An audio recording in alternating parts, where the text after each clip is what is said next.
Madame, Monsieur, bonsoir. Merci de nous faire confiance. On se retrouve pour une nouvelle émission de Stade 24. Eh bien, au sommaire de cette émission, les compétitions africaines. Première journée, entame réussie pour l'entente de Sétif qui s'impose à Conakry. Le CRB revient avec un point de son déplacement à Tunis. En revanche, en Coupe de la CAF, la JS Saoura battue pour sa première sortie face à Orlando Pirates. On reviendra également avec, à partir de Paris, on retrouvera Nordine Bouachira. Il est sur le toit de l'Afrique, entraîneur adjoint du Sénégal, vainqueur de la dernière Coupe d'Afrique des Nations. On parlera de nos clubs et de la DTN et des changements intervenus lors de la dernière réunion du bureau fédéral, des dettes de nos clubs notamment qui auront à participer aux compétitions africaines. Et puis la question du jour, comment faire pour que nos clubs soient attractifs? Pour en parler aujourd'hui avec nous, le président du Shabab Riyadi de Belouizdad, M. Mohamed Ben Hadj. Bonsoir, merci d'être avec nous et de nous accompagner. Bonsoir. Reda Abdouche, président de la direction de contrôle de gestion et des finances à la Fédération algérienne de football. Bonsoir Reda. Bonsoir et merci pour votre invitation. Pour les plus jeunes qui ne vous connaissent pas, ancien défenseur de l'USMA d'Alger. Et puis, on retrouve Sid Ahmed Redé. Sid Ahmed, bonsoir. Bonsoir Mohamed Jabbar et bonsoir à nos invités. Sans plus tarder, l'événement de Stade 24.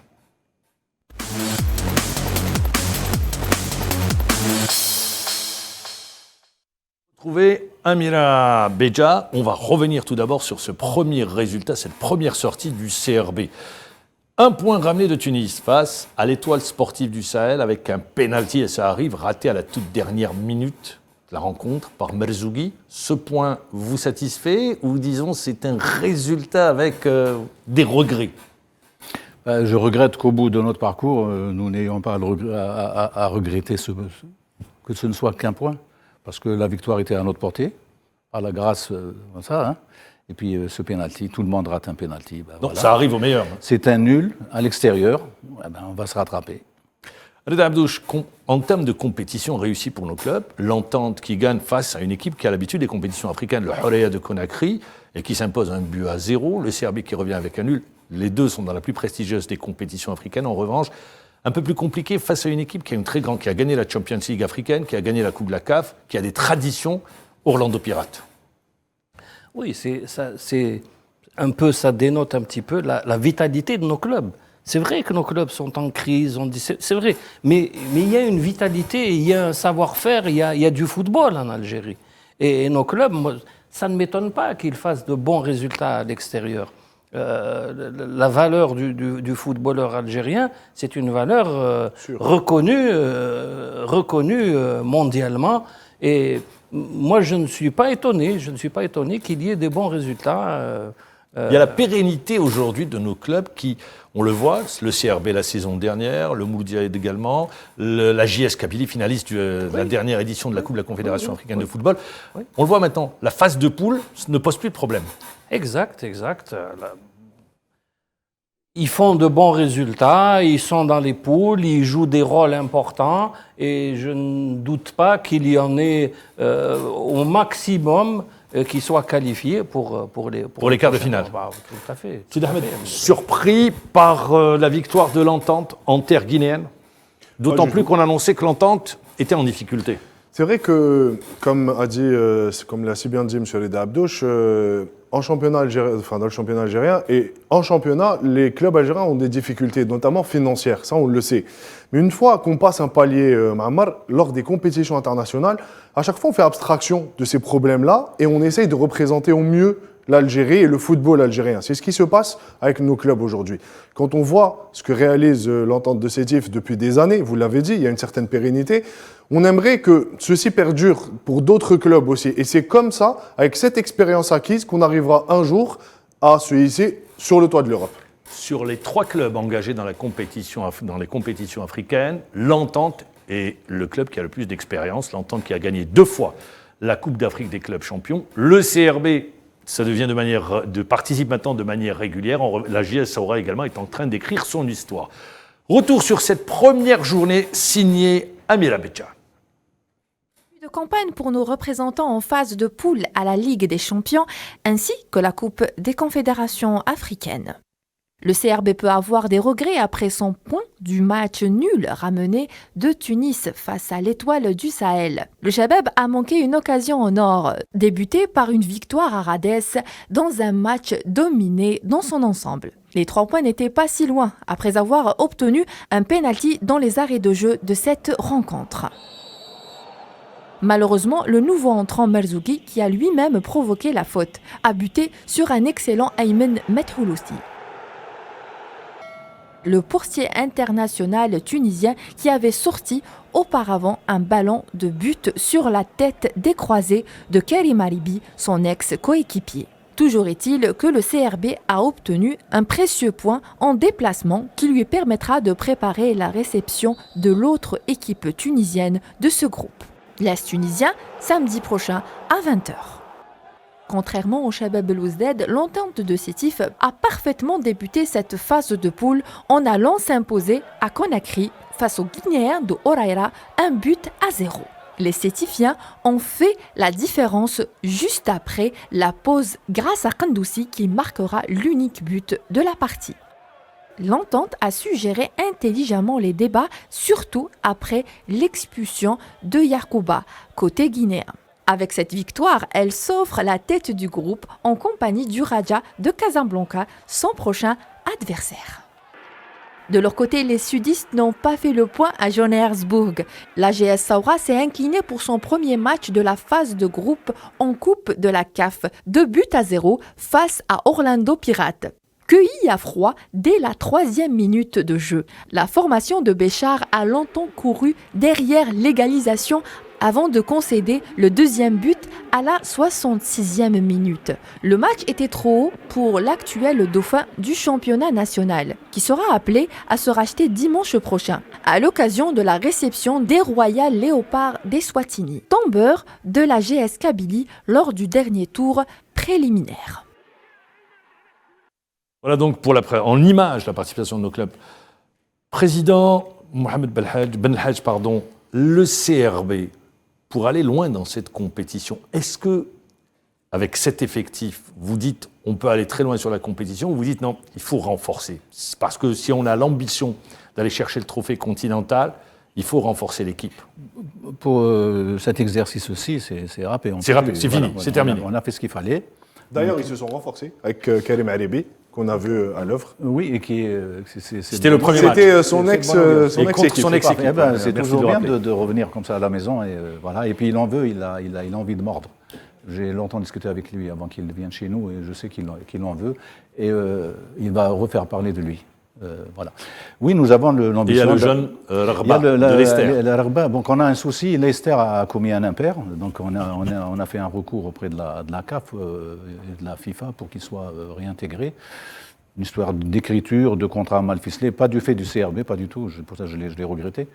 Comme donc il pourra jouer contre l'Espérance. Ça sera vendredi prochain, samedi prochain. Il faut espérer. En tout cas, l'entraîneur Paqueta voudrait bien le voir à l'œuvre en match officiel parce qu'en entraînement, le couple récemment arrivé répond bien aux sollicitations de notre milieu qui est formidable. Je ne parle pas de la défense que nous avons. Et oui, nous avons un effectif. Il faut avoir l'ambition d'aller au bout. Nous pourrions y aller. Ça n'étonnerait personne, pas moi en tout cas. Très bien. Alors, Rida Abdouche. Nos clubs, on a parlé du Shabab Riadi de Belouizdad, l'entente à l'expérience continentale. La JS Saoura est en train d'écrire son histoire sur les compétitions africaines et notamment cette fois-ci en Coupe de la Confédération africaine de football. En revanche, ce qu'on constate sur les dernières années, c'est par exemple l'entente fait 2014 et puis disparaît des écrans radars pour revenir un peu plus tard. La JS Kabylie revenue en finale. Contrairement aux clubs tunisiens, contrairement aux clubs égyptiens, le Ahli, nos clubs n'arrivent pas à atteindre demi-finale, finale. Quart de finale, c'est le max actuellement. C'est vrai que nos clubs connaissent, qu'est-ce qui leur manque ? Connaissent une période de marasme. Moi, je pense que quand on a construit le professionnalisme en Algérie, moi, je pense qu'il y a eu des erreurs qui ont été commises. Pourquoi ? Parce que d'abord, on n'a pas placé le côté humain et le côté compétence au niveau de la gestion, au cœur du problème, au cœur du système.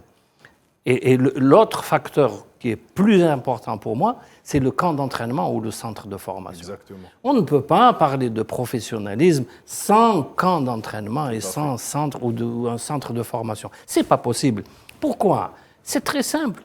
C'est le camp d'entraînement qui va assurer la pérennité du système. Exactement.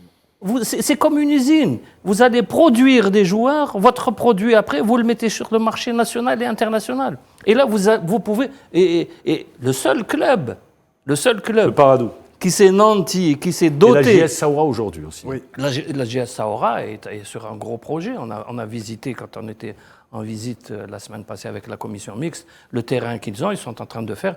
Ils vont faire quelque chose de grandiose, hein.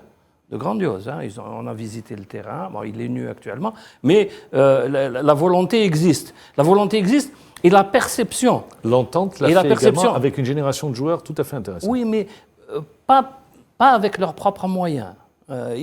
C'est bien, c'est intelligent ce qu'ils ont fait. Et ils ont utilisé des infrastructures qui appartiennent au ministère de la Jeunesse et des Sports, qu'ils ont mises à leur disposition, c'est bien, mais ce n'est pas le cas de tous les clubs professionnels.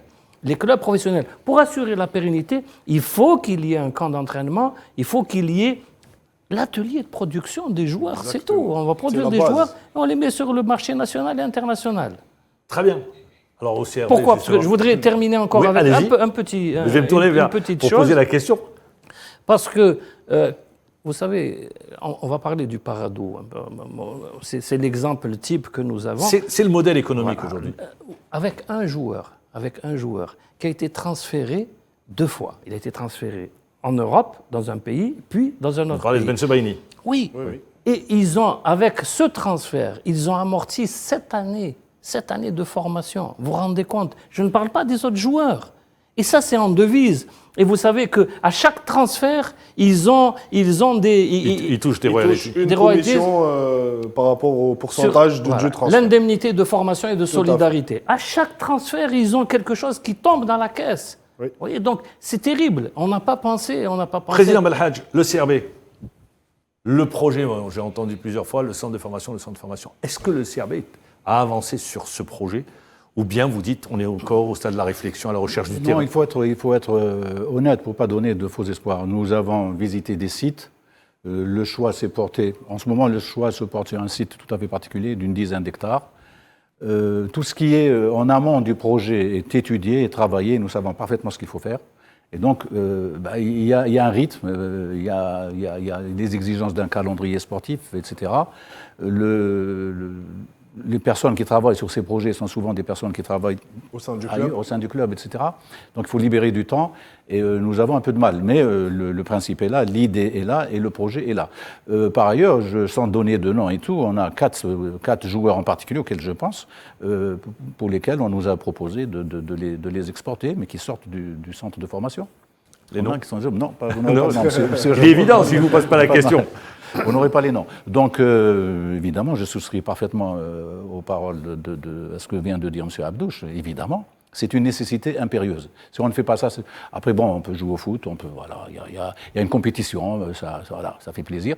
Mais si on ne fait pas ça, c'est pas la peine de regarder devant. C'est de l'amateurisme. Non, mais exactement, comme l'a dit M. Abdouche, pour espérer parler de haut niveau et de franchir un cap pour nos clubs algériens, en compétition continentale, il va falloir passer par cette case-là. Mais après, tout dépend des clubs. C'est-à-dire qu'on se positionne. Il y a des clubs qui se positionnent, et en citant l'exemple du Paradou, c'est un club qui veut faire de la formation, qui a une feuille de route bien précise, et qui voudrait à chaque année sortir 2-3 joueurs qui pourraient espérer revendre à des clubs étrangers. En revanche, là où je reviens vers le CRB, quand je parle du CRB, quand je parle de la JSK, quand je parle de l'entente de Sétif, c'est des clubs qui ont l'ambition d'aller chercher des titres. C'est-à-dire que c'est des clubs qui ont par le passé gagné beaucoup de titres, donc ils veulent revenir à ce niveau-là et espérer gagner des titres. Mais concernant le CRB, en tout cas, pas que, il n'a échappé à personne, en tout cas pas aux journalistes que vous êtes, mais vous ne le dites pas au grand public, que dans la plupart des catégories, le CRB actuellement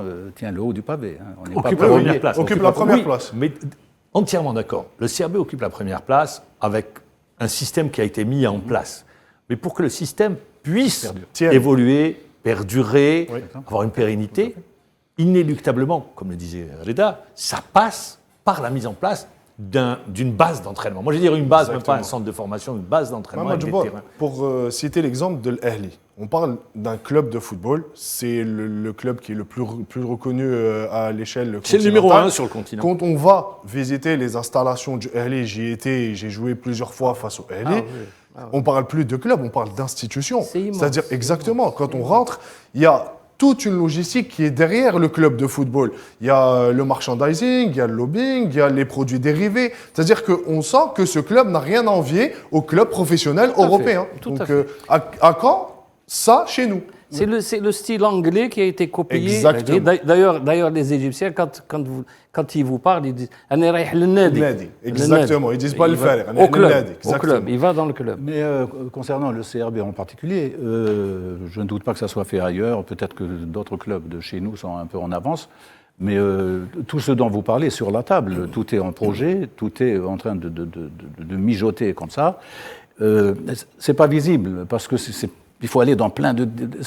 Voilà, c'est un projet. Donc, projet, il y a des particularités dans tel ou tel domaine, on n'a pas d'expérience, etc. Il y a un calendrier pour la réalisation d'un projet. Voilà. Où est-ce que vous en êtes aujourd'hui? Alors, il y a ce que notre fierté, il faut aller dans ce sens-là, c'est le championnat. Il y a un premier défi à emporter, c'est conserver le titre pour la 3e fois consécutive. Ça serait historique. Et briser le signe indien. C'est déjà ça. On y travaille. Donc, une équipe première qui travaille, elle est sur 2 fronts et on est solidement ancré dans cette perspective. Après, le centre de formation. Donc voilà, après, il faut faire venir les formateurs, réviser un petit peu toute l'infrastructure. On a une équipe qui travaille. Après, on s'aperçoit, quand on regarde d'un peu plus près, que peut-être, je ne dis pas que les gens qui ne sont pas à leur poste, ne doivent pas y être, mais certains y sont sans être véritablement dans les postes qu'ils doivent occuper. Voilà. On parle de compétences, là ? On parle compétences. On parle de compétences. On parle de compétences. On parle de compétences et qu'un vrai projet, pour qu'il réussisse, il faut que chacun soit à sa place. Or, ça, c'est la vérité. On ne peut pas cacher la vérité. Chez nous, au CRB, en tout cas, je ne doute pas que ça soit pareil ailleurs. Il y a des postes qui sont indûment occupés par des gens qui pourraient, c'est ça le comble, qui pourraient donner beaucoup mieux ailleurs, au sein de la même institution. Tout cela est pris en compte, tout cela, nous y travaillons, nous ne sommes pas suffisamment nombreux pour y travailler, et puis bon, il y a des budgets qu'il faut respecter. On n'a pas la manne des cieux comme ça. Alors justement, il y a des budgets à respecter, vous le dites très bien, et donc c'est pour ça que j'ai parlé d'un calendrier, c'est pour ça que j'ai parlé sûrement des étapes dans un club, parce qu'un club, c'est pas du jour au lendemain, il n'y a pas de baguette magique. Reda Hamdouche, justement, concernant par exemple, on prend un club comme le CRB aujourd'hui, quand on voit le CRB il y a 3 ans, le CRB aujourd'hui, le CRB n'était même pas classé, il était dans les profondeurs, je ne parle pas au classement au niveau national, je parle au niveau continental. Aujourd'hui, quand on voit le classement de la Confédération africaine de football, concernant la Ligue des champions, on retrouve le CRB classé à la 8e place. C'est le premier club algérien, il est le premier au niveau de la Ligue des champions. On voit que à travers... Sur les 3 dernières années. Sur les 3 dernières... C'est un classement établi sur les 3 dernières années. Il y a l'entente de Sétif également qu'on retrouve, il y a la JS Kabylie qu'on retrouve, des clubs qui ont des traditions sur la compétition africaine. Bien sûr. Aujourd'hui, seulement le Mouloudia également. Mais 3-4 clubs, c'est les locomotives aujourd'hui ? Oui, ça peut être les locomotives du football algérien. C'est des clubs qui sont reconnus sur le plan national, qui ont des titres, qui ont dominé le football algérien pendant une certaine période. L'entente de Sétif, le CRB, la JSK, le Mouloudia aussi. Donc ça peut être effectivement des locomotives pour peu qu'on sache véritablement où on veut aller. Et puis se doter justement de ces moyens. Quand je dis le camp d'entraînement est très important, est très très important, parce que c'est ça qui va permettre à ce club de se reproduire, d'assurer sa pérennité, de se développer. C'est avec ça.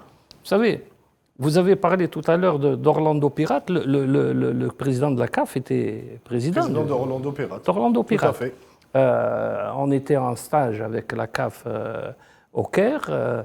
On l'a vu sur un documentaire. Il parlait, il a dit, c'est un ancien joueur de football du club. Et qu'est-ce qu'il dit dans ce documentaire ? Il dit, j'ai doté mon club d'un outil de travail. Le camp d'entraînement, c'est un outil de travail. Mais ils ont un camp d'entraînement superbe, avec des terrains à foison des terrains de football. Sur la projection, on a vu 4 ou 5. Des chalets, Très bien, on l'a compris. Voilà, nécessité, on a vu les résultats. Je vous tourne vers vous. Parce que aujourd'hui, les clubs sont structurés. Il y a le club sportif amateur et il y a la société par action, où vous présidez le conseil d'administration. Le club amateur vient de récupérer Al-Kharouba qui, par le passé, l'équipe première était là-bas. Est-ce qu'il y a un pont avec le club amateur pour travailler, par exemple, sur Al-Kharouba, il y a des terrains, ou bien non, chacun s'est complètement isolé? Affirmatif, oui, absolument. On doit travailler ensemble. On a convenu de travailler ensemble. Il y a un partenariat à construire. Et c'est une décision qui a été prise tout à fait récemment, dès après l'acquisition définitive par le CSA du terrain de Kharouba. Et on doit y travailler, absolument. Il y a des choses à faire là-bas, parce que c'est symbolique. Pourquoi? Parce qu'il y a des terrains de football. Donc c'est pour ça, du moment où il y a des terrains, est-ce que ça sera utilisé par tout à fait. les équipes, qui composent les différentes catégories? Complètement. Alors, je me tourne vers Sid Ahmed. On est revenu, par exemple, vous qui avez grandi dans une équipe qui était formatrice, le NEHD du Sindé, oui. On voit qu'il y a des équipes qui ont perdu leur point de repère à ce niveau-là. Par exemple, le NEHD, Kouba, Harrach, c'est oui. Des équipes que l'ASMO à l'ouest. Moi, je dirais que la cartographie du football algérien a un peu changé. C'est-à-dire qu'on n'est plus sur les mêmes standards auxquels on s'était habitué par le passé. Là, aujourd'hui, il y a un certain mécanisme qui fait que c'est un football business et qui ne prend compte que le nerf de la guerre, Mammar. Aujourd'hui, certains clubs qui n'ont pas beaucoup de revenus et beaucoup de moyens pour pouvoir gérer ces périodes de crise se retrouvent, comme vous l'avez dit, vraiment en bas de l'échelle et ont du mal à revenir par la suite sur le front du championnat. Mais comme l'a dit tout à l'heure le président, là, comme pour le CRB, Mohamed Djebbour, il y a 3 ans, le CRB jouait le bas du tableau. Il a suffi qu'il soit repris par une entreprise. Donc, pour vous dire qu'aujourd'hui, tout est relié à l'argent, c'est-à-dire que tout est relatif quelque part. Donc ces clubs-là qui sont en perdition n'ont pas les moyens et n'ont pas les moyens de leur politique pour assurer une certaine vision ou politique sportive pour pouvoir faire en sorte de jouer les premiers rôles ou de former des joueurs comme par le passé. Très bien, donc vous avez parlé de ces clubs. Moi, je voudrais me tourner vers vous, M. Mohamed Ben El-Hadj, pour le CRB, au niveau des résultats au niveau continental. Très bien. C'est la deuxième, quand je dis la deuxième de suite, participation à une compétition à la Champions League africaine. Pour la première fois la saison dernière, le CRB a atteint les quarts de finale, éliminé par une très grande équipe sur le continental, l'Espérance. Est-ce qu'il y a une échéance qui est fixée pour dire, bon, on passe étape par étape, mais la Champions League, c'est un objectif, on ira la chercher dans 2 ans, dans 3 ans. Est-ce qu'on réfléchit de cette manière ou on dit, bon, on verra année après année? Il faudrait se donner comme objectif et comme ambition d'aller la chercher cette année. Je vous dis, nous en avons les moyens. D'ailleurs, vous parlez de l'an dernier, de quelle façon on a été éliminé. On a perdu au pénalty, franchement, et à Tunis. Comme ça qu'on a quitté la compétition. Donc bon, allez. On dit que le stade des demi-finales serait satisfaisant. C'est l'objectif pour cette année? Oui, parce que bon, il faut être rodé un peu. Il n'y a pas que le terrain, il y a tout ce qui accompagne une équipe, toute une logistique. C'est toute une logistique qui suit, des réflexes pour pouvoir avancer, tout ça, il faut acquérir ça au fil du temps. Mais j'ai l'ambition, peut-être que je délire un peu, mais franchement, j'ai vu jouer cette équipe-là du CRB face à... Je connais les équipes d'en face, des autres pays. Le CRB, tout comme les 2 autres équipes engagées dans la compétition africaine, pour ce qui concerne les équipes algériennes, ça étonnerait qu'un des clubs au moins... Moi j'aurais une question un peu d'ordre technique. Et on passera. C'est-à-dire que je rentre un peu dans le technique. En tant que président aujourd'hui, je vais poser une question toute simple. Le CRB l'année dernière était porté par un joueur qui était exceptionnel, qui avait fait les beaux jours de ce club. À chaque fois que le CRB était en difficulté, ce joueur était là pour porter ses coéquipiers. Aujourd'hui, ce jour n'est plus là. Est-ce que vous pensez que le CRB reste sur, on va dire, la même qualité que la saison dernière? Alors, on va répondre à 2 niveaux. Est-ce que c'est bien qu'une équipe repose sur... Non, c'est pas bien, mais il est exceptionnel. Il l'a été. Il se blesse, l'équipe meurt. Et puis bon, on s'est aperçu l'an dernier, les spécialistes vous le diront, et puis vous en êtes un, quand Sayoud, c'est de lui qu'il s'agit, ne jouait pas, on avait l'impression que c'était une bande de moineaux comme ça, dispersés sur le terrain, qui se cherchaient vainement, qui ne savaient pas à qui donner le ballon. Non. hommage à lui. C'était un joueur qui récupérait le ballon. Je pense qu'il a fait la plus belle saison de sa carrière l'année dernière. Voilà, en plus. Il n'a pas toujours été à ce niveau-là de jeu. Bon, d'autres au sein même du CRB qui sont en train de venir. Ils arrivent, il faut les injecter les uns après les autres. L'école de formation pourrait jouer ce rôle. On a une équipe assez complète. Mais dans le même temps, on dit que pour Reda Abdouche, pour gagner une compétition africaine, il faut des joueurs qui ont l'expérience. Bon, il faut des jeunes, des joueurs qui arrivent, qui ont faim, mais également, il faut cette expérience. Il faut des joueurs capables de... D'ailleurs, tous les clubs, à un moment donné, l'USMA l'a fait, le Mouloudia l'a fait, c'est de recruter des joueurs d'expérience qui ont l'expérience de la compétition. Surtout au niveau africain. C'est clair. La bonne formule, c'est un mixage entre l'expérience et la jeunesse. Amalgame. Bien sûr. Il y a des postes. Derrière, en défense, un défenseur axial doit avoir d'expérience. Oui. À côté, il doit y avoir quelqu'un qui doit aller au charbon. Qui a la fougue. D'accord. Au milieu du terrain, c'est la même chose. En attaque, c'est la même chose. Dans chaque compartiment, le gardien de but aussi. Donc, ce qu'on appelle la colonne vertébrale. Exactement. Vous avez la colonne vertébrale de l'équipe. Là, ce sont des gens d'expérience qui doivent avoir du métier. Qui doivent avoir du métier, poser le ballon quand il le faut, perdre du temps, casser le jeu. Parce qu'on est sur deux compétitions, on va revenir. On est sur deux compétitions. Vous avez la formule championnat, l'actuelle, et puis après vous passez au match à élimination directe. C'est tout autre chose, les matchs à élimination directe. Tout à fait. C'est pour ça que je parlais au tout début de recrutement avec des joueurs d'expérience. C'est bien, Al-Arba, il joue à Leicester, il n'a pas l'expérience du continent parce que c'est assez spécifique. Et puis bon, Alibi, il a joué en Tunisie avec l'Étoile, mais il était à Nîmes, il revient. C'est bien, je pense qu'il doit se relancer. On est ensemble, on va passer à la deuxième partie de l'émission avec des hauts et des bas.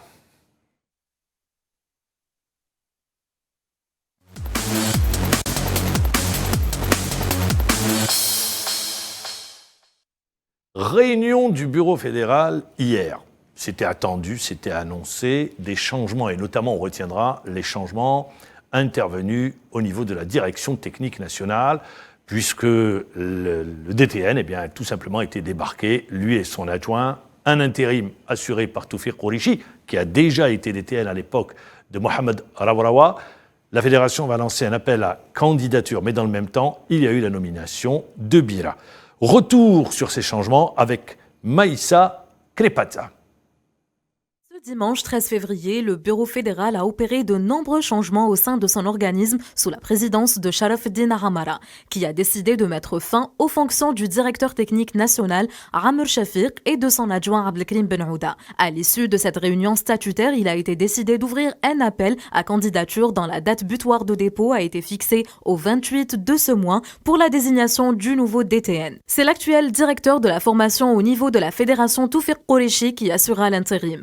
Amr Shafiq est la deuxième tête à tomber depuis l'échec de l'équipe nationale en Coupe d'Afrique des Nations et cette sortie inattendue au premier tour. Par ailleurs, la FAF a annoncé la nomination de Bira Abdelkrim en tant que nouveau directeur des équipes nationales. Alors que de son côté, Nordine Ouldali a été désigné à la tête de l'équipe nationale des moins de 23 ans, pendant que Mohamed Lasset, Mourad Slatni et Erzqi Remmen sont eux maintenus respectivement à la tête des sélections des U20, U18 et U17. Reda Abdouche, je me tourne vers vous, parce que je rappelle, pour les plus jeunes qui ne le savent pas, vous avez été secrétaire général de la Fédération algérienne de football. Vous avez également présidé aux destinées de la Fédération. Vous avez assuré pendant une année. Vous avez suivi, vous êtes resté très longtemps à la Fédération, à l'USMA d'Alger. On veut lier les changements, le changement du manager général, et je le dis encore une fois, le poste de manager général n'est pas un poste technique. Le manager général s'occupe de la logistique. On en a fait un poste technique ou quelqu'un d'une très grande importance, or il doit être complètement effacé, ce qui n'était pas le cas. Est-ce qu'on doit lier ces changements à l'élimination au premier tour de la Coupe d'Afrique des Nations, où vous dites, vous qui suivez de près, c'est dans la vie d'une fédération d'apporter du sang frais, un sang nouveau, de repartir avec une nouvelle équipe sur le plan technique? Bien sûr, à chaque fois, moi je pense qu'à chaque fois qu'il y a un grand événement sportif, on participe. On a des résultats, puis après on analyse les résultats. On fait le bilan. On fait un bilan, exactement. On voit ce qui a marché, on voit ce qui n'a pas marché. Et puis bon, ce qui n'a pas marché, on essaye de le corriger, ça, c'est très clair. C'est d'une logique implacable. Pour la direction technique, implacable. vous pensez? Parce que l'équipe nationale, bon, disons qu'elle ne dépend pas de la direction technique, vous êtes complètement isolé. Oui. Mais c'est deux ans. C'est-à-dire que moi, je parle de tout, de l'ensemble du football. Ah, très bien. De l'ensemble du football. Et c'est normal qu'on doit analyser une situation qui s'est passée, en tirer les conséquences. Qui doit le faire? C'est pas mon problème. Il y a des gens qui sont payés pour ça ou qui sont désignés pour ça et dont c'est le métier et puis qui le feront certainement d'une bonne manière. Mais moi, je pense que c'est une étape qu'on ne peut pas sauter. Très bien. Appel à candidature pour le futur directeur technique national? Pourquoi pas? Pourquoi pas? Moi, je dis pourquoi pas. C'est bien qu'il y ait des gens qui... Porteurs d'un projet? Bien sûr. Des opportunités. Vous avez parlé de quelqu'un tout à l'heure. C'est un Algérien qui est il devait être avec nous, d'ailleurs. Vous faites bien de le rappeler. Il devait être avec nous à partir de Paris. Voilà. Malheureusement, il ne pourra pas l'être. C'est un Algérien qui est entraîneur adjoint au niveau de l'équipe du Sénégal, qui est championne d'Afrique, et qui a été choisi sur le vu d'un projet qu'il a soumis aux instances sportives sénégalaises et qui l'ont retenu parce qu'il a fait une analyse sur l'équipe nationale du Sénégal, les points forts, les points faibles, ce qu'il fallait faire pour les faire progresser, tout ça, sur un projet. Comme quoi, ça part d'une idée. Mais bien sûr, c'est un projet. C'est un homme il porte un projet, exactement. bien évidemment. Moi, je pense que c'est intelligent. Mohamed Belhadj, vous avez été étonné ou vous dites c'est les affaires de la fédération, nous on l'observe, on regarde ce qui se passe. Qu'est-ce que vous dites? D'autant que l'actuel président de la fédération est notre patron par ailleurs. Patron du football national. Il est patron du CRDOUS, il est patron de Madar, du groupe de notre principal actionnaire. Donc bon, de ce point de vue-là, non, mais c'est bien ça. C'est bien ce qui se passe, c'est très bien. L'arrivée de Ould Ouali, vous l'avez eu à l'USMA d'Alger. Oui. Il était entraîneur adjoint, il a été entraîneur de la Palestine. Oui, c'est un entraîneur qui est compétent. Il a tous ses diplômes. Qui a fait ses preuves, Oui, bien sûr. Nous avons de très bons entraîneurs. Quand je parlais tout à l'heure d'Orlando Pirates, quand le président a dit « j'ai donné un outil de travail », donnons tous les moyens à nos entraîneurs. Vous verrez qu'il y aura des entraîneurs qui sont brillants en Algérie, qui ont une vision du football. Vous savez, il y en a beaucoup, mais ils n'ont jamais eu les moyens. Quand on ramène un entraîneur étranger, on lui donne tous les moyens. Et un entraîneur algérien, on ne lui donne pas les moyens. Ou bien on essaye de le casser, de lui mettre des bâtons dans les roues. Sur ces dernières années, je n'irai pas sur ces dernières années, je le dis, sur ce que je vois, il n'y a pas un entraîneur qui est sorti du lot. Au niveau du championnat national. Il n'y en a pas un qui est porteur d'un projet de jeu. On se met bien d'accord. Oui. Moi, j'en ai pas vu. Oui. J'en ai pas vu. Premièrement, ça change beaucoup. Ça bouge beaucoup. Surtout, ça manque de stabilité. Surtout. Ça parle pas football. Ça, je suis désolé de le dire. Mais j'ai pas vu un entraîneur porteur d'un projet de jeu, indépendamment de la victoire ou de la défaite. C'est dans le contenu. Ça, je sais pas. Si vous en avez un, vous me le citez. Oh, non, il y a une nouvelle génération. Il y a des gens il y a des jeunes entraîneurs qui viennent actuellement sur le marché du football, qui sont très compétents, qui ont une bonne formation, qui ont une bonne vision. Quand vous discutez avec eux, quand vous parlez football avec eux, ils connaissent bien le football. Maintenant, quand ils vont dans un club et qu'on leur fait pas confiance, qu'on leur donne pas les moyens de travailler, et le temps surtout. On ne leur donne pas le temps, oui, c'est important. Parce qu'on est dans la recherche de l'immédiateté des résultats. Les 2-3 matchs perdus et hop, ils partent. Et ce qu'il y a aussi de plus dangereux et de plus navrant, c'est de constater que souvent, la rue se mêle un petit peu à la gestion. Pour le moment, il n'y a pas de public. Pour le moment, il n'y a pas de public. Non, mais la pression est toujours là. Dans la vie du club, c'est la pression. Ils font pression. Je le vois sur certains clubs, notamment dans l'Algérois et à l'intérieur du pays. Par exemple, je prends le MCO. Je tourne vers vous, Sid Ahmed. Où la nomination Pas que. On a fait Magara, on a trouvé le même problème. On a fait Chilgoum, on a tout le même problème. On a fait le CSC, c'était le même problème. Très bien. Je tourne vers vous, la nomination de Ould Ouali, le maintien des staffs techniques. Et bon, tout faire Collégis, c'est l'intérim, je ne vais pas en parler. Ould Ouali, qu'est-ce que vous dites? Tout d'abord, si on doit parler des équipes nationales, moi je voudrais revenir sur la nomination de Abdelkarim Beira à la tête des équipes nationales. Il est directeur aujourd'hui des équipes nationales. Donc là, comme le disait Monsieur Reda Abdouche, souvent on a fait confiance à des entraîneurs étrangers. Aujourd'hui, il y a un entraîneur qui a pratiquement fait toutes ses classes en Algérie. Il est sur le terrain depuis des années. Donc à la porte de certaines grandes échéances pour nos équipes nationales, je dirais le tournoi UNAF, je citerai aussi la Coupe d'Afrique, qui est qualificative au mondial. Pour les U17, il y a le CHAN pour 2023 qui se tiendra ici en Algérie. Donc voilà, aujourd'hui je pense que... méditerranéen aussi. Tout à fait, qui arrive bientôt. Pour les U21. Donc, il y a des échéances importantes. Aujourd'hui, je pense que ce changement... moi, je voudrais poser une question sur ce changement. Est-ce que... il n'y a pas eu de changement, le poste n'était pas pourvu. Non, je parle du changement du DTN. Très bien. Ouais. Et la nomination d'Abdelkerim Bella, parce que la nomination d'Abdelkerim Bella est venue suite à la réunion du bureau fédéral. Mais le poste n'était pas pourvu. Le poste n'était pas pourvu, était vide. Donc là, aujourd'hui, il y a une réflexion, c'est déjà bien, de la part de la fédération. On prend en considération les échéances à venir pour nos équipes nationales.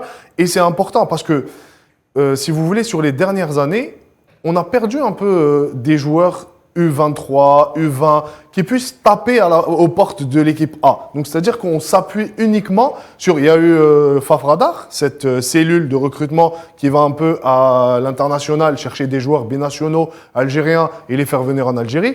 Mais aujourd'hui, j'aimerais qu'on s'appuie sur des joueurs algériens formés en Algérie qui puissent un jour faire partie de l'équipe A.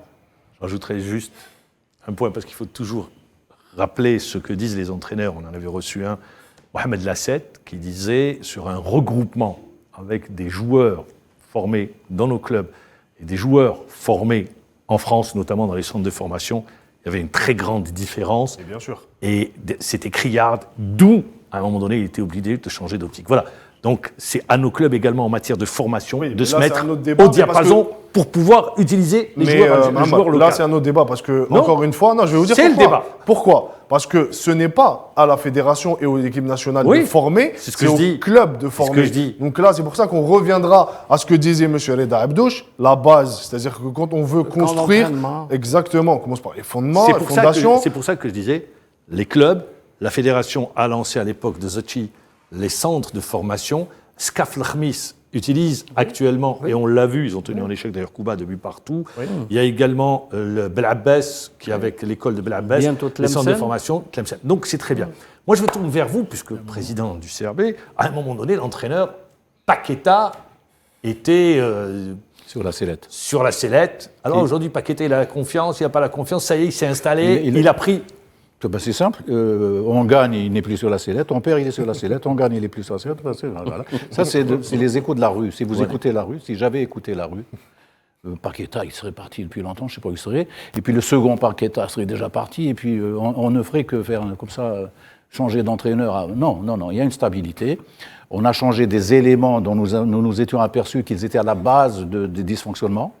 Vous avez changé, allez, je vais le dire comme ça, l'environnement de Paqueta. L'environnement de Paqueta, et puis du coup, c'est un nouveau Paqueta qui est là, c'est le printemps de Paqueta, et on le voit, il y a une stratégie, il y a de la tactique, il commence à communiquer avec les joueurs. La chance, c'est qu'on a adjoint un vrai interprète auprès de lui, qu'on a deux ou trois joueurs, le gardien qui a joué avant-hier, parle parfaitement anglais, Abdelkader, Rarba Ali parle parfaitement anglais, il y a 3 ou 4 joueurs. Justement, j'avais posé la question, est-ce qu'il parle avec les joueurs en anglais ou en anglais, chouïa arabiya, comme ça, je ne sais pas, un accent tunisien, je sais plus. Parce qu'à un moment donné, on a cru comprendre que le problème, c'était le traducteur et la communication ne passait pas bien avec les joueurs. La communication, mais bon, moi je ne veux accuser personne, puis je suis d'un naturel.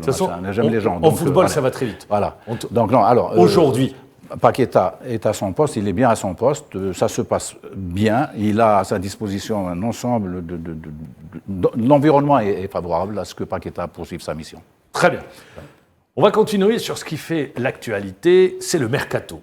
Le CRB a recruté 2 joueurs, le retour de Halibi parce qu'il évoluait au chef brigadier de Belouizdad, et également l'arrivée de Lorba. Mais d'autres clubs ont recruté avec nous, un agent de joueur, Walid Bouchnafa. Walid Bouchnafa, bonsoir. Bonsoir Mamar, bonsoir à tous vos invités et à tous les spectateurs de la télévision Algérie 24.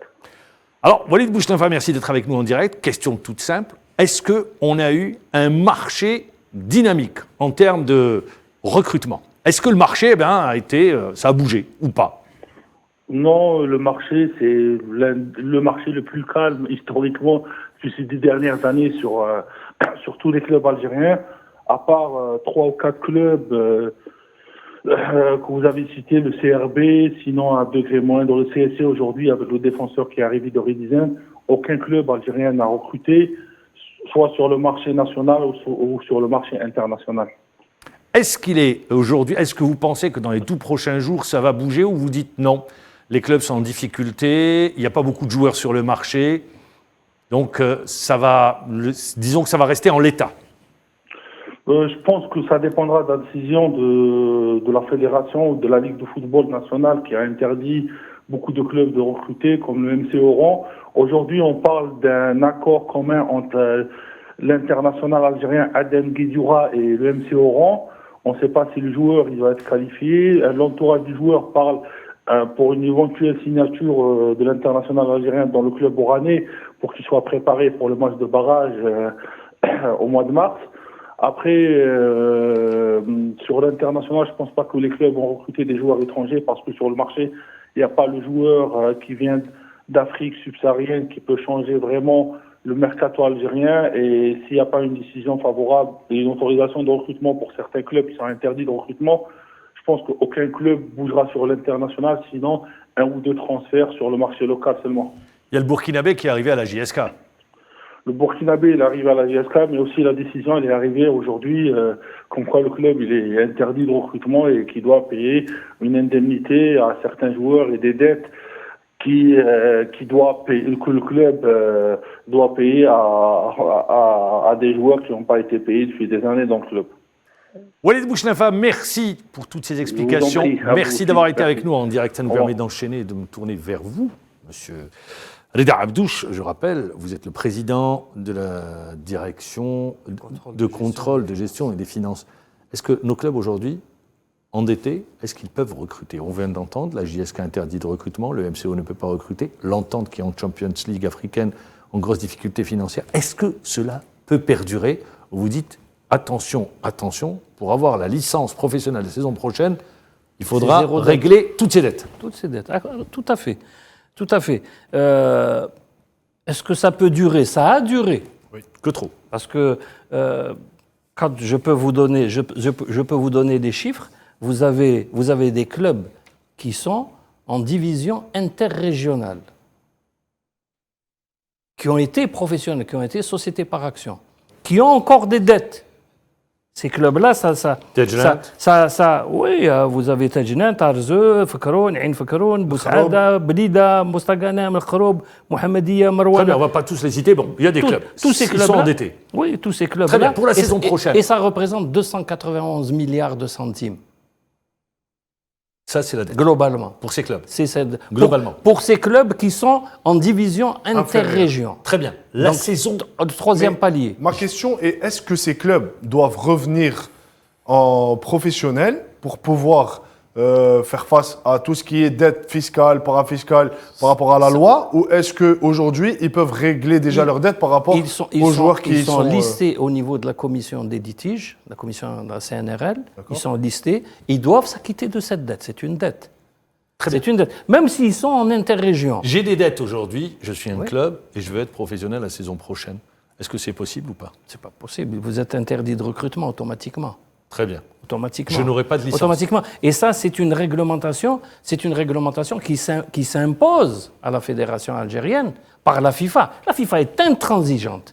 La FIFA, quand il y a un dossier qui atterrit à la FIFA, un dossier de ce genre, vous savez, vous avez un délai, vous avez après une amende, puis après c'est la défalcation de points, et après c'est la rétrogradation. Je dois participer, je suis le CRB, je vais participer à une compétition africaine. Oui.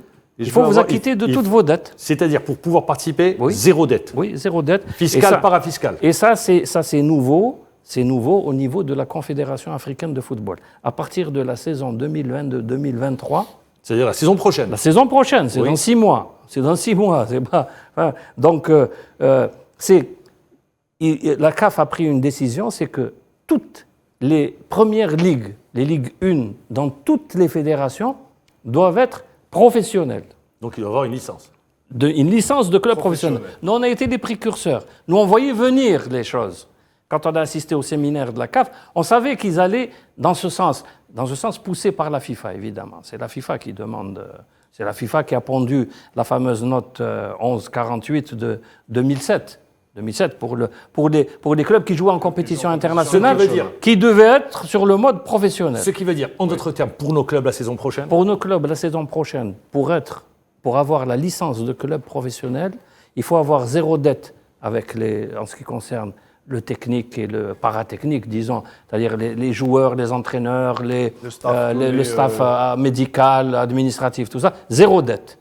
Et ils vont plus loin, et ça c'est pratiquement une immixtion un petit peu dans la gestion nationale, c'est que en matière de fiscalité, vous devez avoir aussi 0 dette. Fiscalité. Donc, là, en matière d'impôts et en matière de parafiscal aussi, c'est-à-dire la caisse nationale de l'assurance sociale. Donc, 0 dette, 0 dette, 0 dette. C'est-à-dire quoi, vous devez avoir une situation financière des plus saines.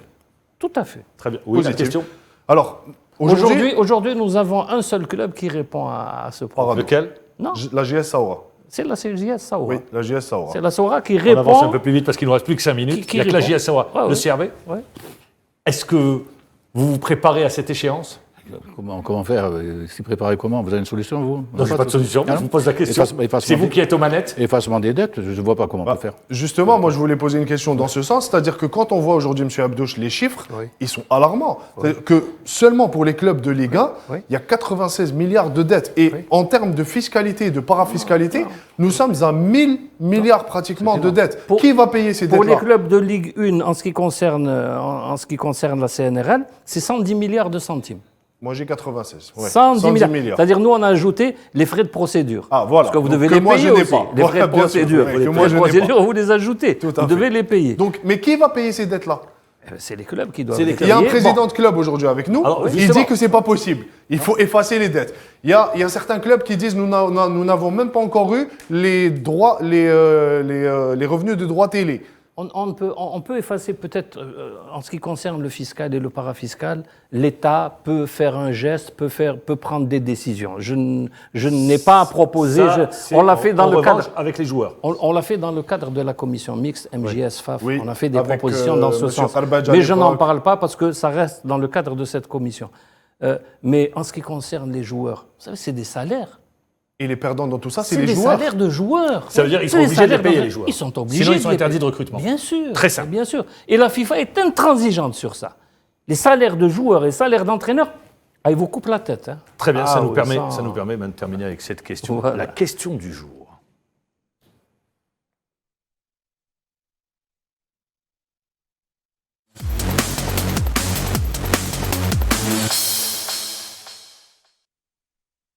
Eh bien voilà, je me tourne vers vous. La question du jour, comment faire pour que nos clubs soient attractifs, puissent attirer des investisseurs dans une situation très compliquée? Moi, je pense qu'il faut être créatif. Et je vous avais parlé tout à l'heure, quand on était en off, d'un projet qui pourrait toucher peut-être 1 ou 2 clubs. Être coté en bourse? Bien structuré, exactement. Nous avons fait 4 réunions il y a 1 an avec la COSOB et les gens de la COSOB sont prêts à aider le football dans le cadre du financement justement pour peu que ces clubs-là se structurent en matière de gestion, qu'il y ait une gestion sérieuse. Professionnelle surtout. Professionnelle. Je dis, le professionnalisme ne doit pas toucher uniquement les joueurs, il doit toucher aussi la gestion. Oui. Il faut véritablement qu'il y ait des professionnels. Il y a des fiscalistes, il y a des juristes, tous les problèmes qu'on est en train de vivre avec les entraîneurs étrangers quand ils partent, parce que leurs contrats sont mal négociés. Très bien, ça vous donnez des pistes. Je me tourne vers vous.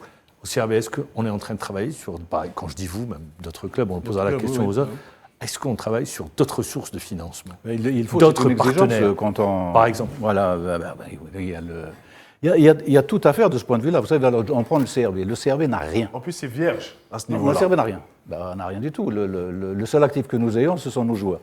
Donc on forme, on joue, et puis peut-être exporter, vendre. Mais c'est tout, on n'a rien. Le stade ne nous appartient pas. Nous payons les stadiers. Oui. Nous payons tout, nous le CRB n'a rien. Donc oui, évidemment... Donc tout est en dépenses. Alors en recettes? Alors en recettes, il y a tout ce qui constitue les recettes des clubs, la vente des maillots, l'ouverture des boutiques, les produits dérivés, tout ce qui est produits dérivés, etc. Mais là, ça complique un peu la tâche parce que les stades sont vides, on joue à huis clos. Donc, ils ne resteront pas toujours vides, il faut espérer. Mais sur les 2 dernières années, ça complique encore plus la tâche des clubs. Oui, mais bon, ils sont vides ici ou là. Très bien, vous vous privez ils ne sont pas vides, leurs stades. Vous vous privez d'une niche, bon d'accord pour le moment, mais ça va se régler. Mais dans le même temps, est-ce qu'aujourd'hui, la réflexion est portée pour trouver d'autres sources de financement? Les droits TV? Les droits TV, ce que ça représente, mais également, il y a d'autres sources ou pas? Parce qu'aujourd'hui, je comprends très bien ce que vous venez de dire, que vous voulez aller à l'international, être attractif.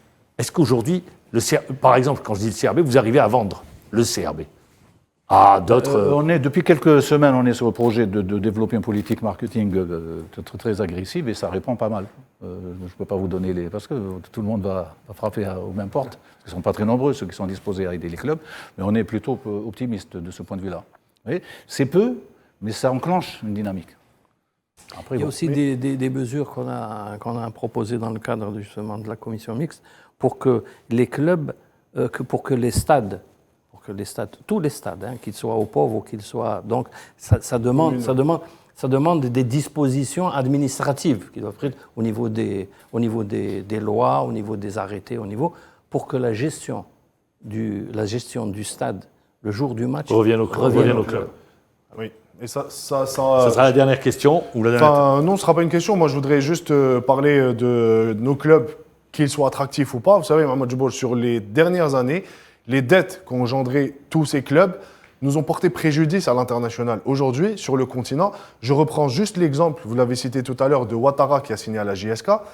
Je vous assure qu'en lisant la presse au Burkina, j'ai eu froid dans le dos de tout ce qui a été dit sur le joueur. Mauvais choix. Il va jouer 2 mois, il ne va pas être payé, il va aller à la FIFA. C'est-à-dire que tout ce qui a fait que ce joueur vienne à la JSK, parce que la JSK, le club qui faisait rêver par le passé aux 7 ou 8 Coupes d'Afrique, aujourd'hui, ça ne fait plus rêver dans le championnat algérien. Très bien, je terminerai puisqu'il me tend la perche. Les Kaabran et Sharaïtia, c'est réglé ou pas? C'est pas réglé. Je vais vous étonner. C'est 2 joueurs du CRB qui ont été recrutés au Mercato. Oui. Bon, on ne va pas aller, voilà. C'est pas réglé, c'est en voie d'être réglé, mais il faut que ça soit réglé d'abord humainement, parce que il faut répondre aux vraies questions que posent les joueurs. Bon, allez, on peut dire les choses. Oui. Sharaïtia est venu, il n'a pas joué. Comment vous pouvez juger de la qualité d'un joueur si vous l'achetez et puis il reste sur la touche? Moi, la première fois que je l'ai rencontré, je dis alors, mon fils, comment ça se passe? La blessure, quelle blessure, monsieur? Je ne suis pas blessé, je m'entraîne, tout va bien. Donc, grand point d'interrogation. Monsieur Belhadj, merci, président du CRB. Donc, je vous en prie. On vous souhaite, à vous et à nos clubs engagés sur les compétitions africaines, plein succès. Reda Abdouch, on aura l'occasion de se retrouver. Vous avez beaucoup de travail qui vous attend, ça c'est sûr. Bonsoir également, Sidi Ahmed. Merci de nous faire confiance, de nous accompagner chaque lundi. Je vous souhaite une bonne soirée.